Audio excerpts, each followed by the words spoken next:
So copy, to make a copy of it, like Xerox copy, or you can say a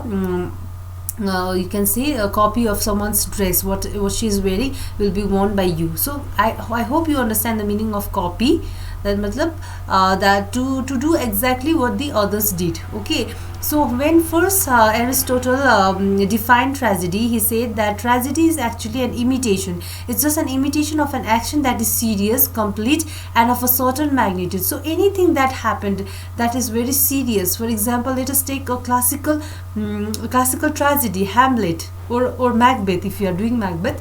So if you have already done Macbeth, so whatever Macbeth did in his story is actually very serious and complete and of a certain magnitude. Magnitude means of a certain height. Okay, and there should be pity and fear in this story. So why imitation? Because actually when the author started, William Shakespeare started writing Hamlet, he first imagined it in his own head. So whatever he imagined, he wrote. So it became a copy of the imagination into the papers, right? So that is how it became a copy. So Aristotle believed that the world actually consists of two things. That is one that is imaginary world, and one that is a world of reality. So for example, when I am writing about apple, apple, apple, when I write about apple in an essay, or if I write, or even if I draw apple, okay, even if I make a sketch of apple, the apple that actually exists, okay, the apple that actually exists, the fruit apple that we eat, is the real apple. And the sketch or the story I write about the apple is what? It is a copy of the real apple. It's a copy of the real fruit that we eat. So I hope you're understanding how it is becoming imitation, right? So he says that whatever we write about in this world is actually nothing but a copy of the thing that originally exists in the world.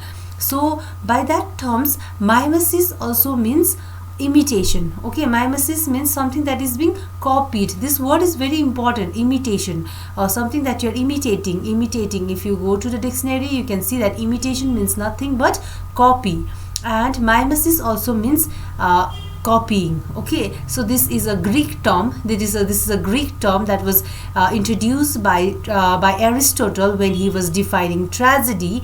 And mimesis, that is a concept that was introduced by Aristotle, is nothing but an imitation. Okay, so what is mimesis? Aristotle believed that whatever exists in the real world, whatever exists in this earth, actually is nothing but an imitation of something that exists in the ideal world. This is very important, ideal world. Actually whatever exists in reality, that apple fruit is also a copy, he says. Okay, not only that drawing or the essay that I wrote about apple is not the only thing that is copy, but also this actual apple that exists in our world that we eat, that fruit, is also a copy of something that exists in the ideal world. So similarly, actually what Aristotle did is actually Aristotle divided our whole world into two ideas. Now let me try to define it, okay, through some sketch if it's possible. Okay, we have this sketch opened here. So let me insert some figures, okay, to make you all okay, let me insert some pages, not this one.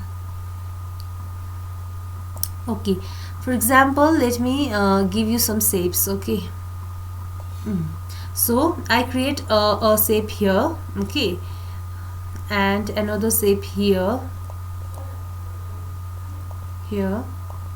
This will be my shape, and one more shape that is I'll have with circle only.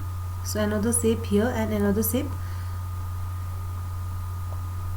I'm just trying to do, if I had a board I would have drawn, it would have been easier, but let me just make it simple for every one of us, okay, because I actually like to teach in a board. I'm not fond of online classes because we face so many troubles, when we are doing the actual class. And actually the problem is also with our internet. Since we don't have good connection, I cannot even teach you, through this.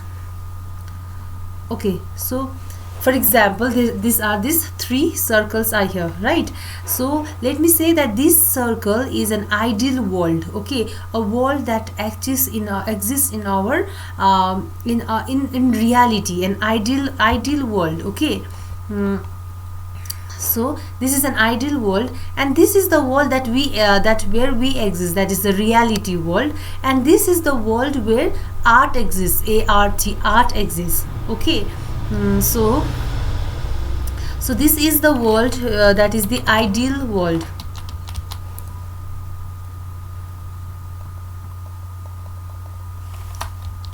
So this is the ideal world, and this is the world where we exist, the reality world, and this is the world of imagination, okay. So suppose this is the world of imagination. So according to Aristotle, he believed that everything that exists here in this ideal world is actually copied by the reality world, okay. So everything that exists in this ideal world is actually this one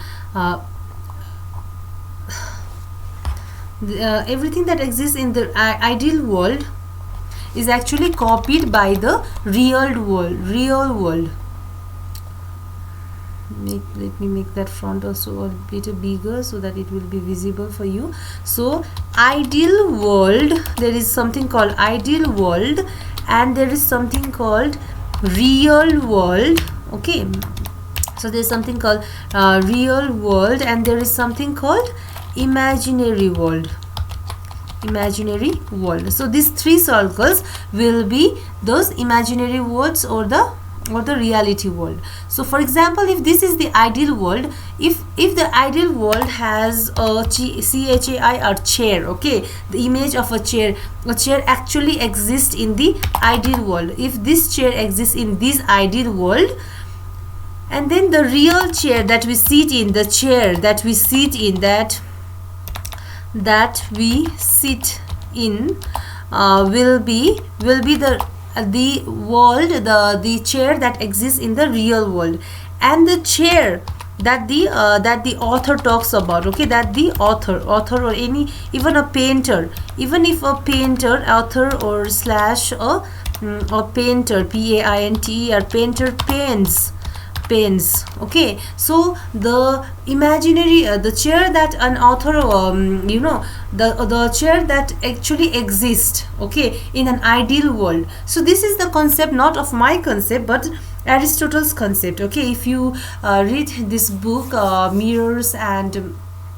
Mirror and the Lamp, okay, Mirror and the Lamp by M.H. Abrams, there you can see the definition of mimesis by Aristotle. I have this book. I will give you some of the returns, some study materials from these notes for examination.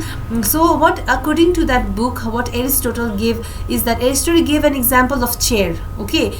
So since I gave you the example of apple, what Aristotle did is he gave the example of a chair. The chair as a concept, chair as a CONCEPT, concept, okay. Whenever this concept comes to our mind, that what is a chair, something that we sit in, okay, that concept exists in an ideal world, okay, the world that we imagine, okay.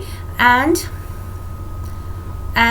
in second, that is the real world, the chair that we are able to sit in, okay, the chair that we can sit in, or TOUCH, touch, okay. So that is the real sorry, not here, sit in, or that we are able to TOUCH, touch, exists in the real world. And another world is the world of imagination. It's not actually a world of imagination, but it's an actual world of literature, you can say, art world, art world, okay, where we are able to draw, where we are able to make a picture of chair, or if we are able to tell a story about chair, like once there was a chair, or maybe a girl sat on a chair. So that exact chair comes to the third world, that is the world of art. Now what is happening here is this actual chair that is in our mind, that concept chair, is imitated, okay, imitated, that is imitated, or copied, copied by the real world chair, the chair that we sit in. Okay, and again this real world chair that we sit in is copied by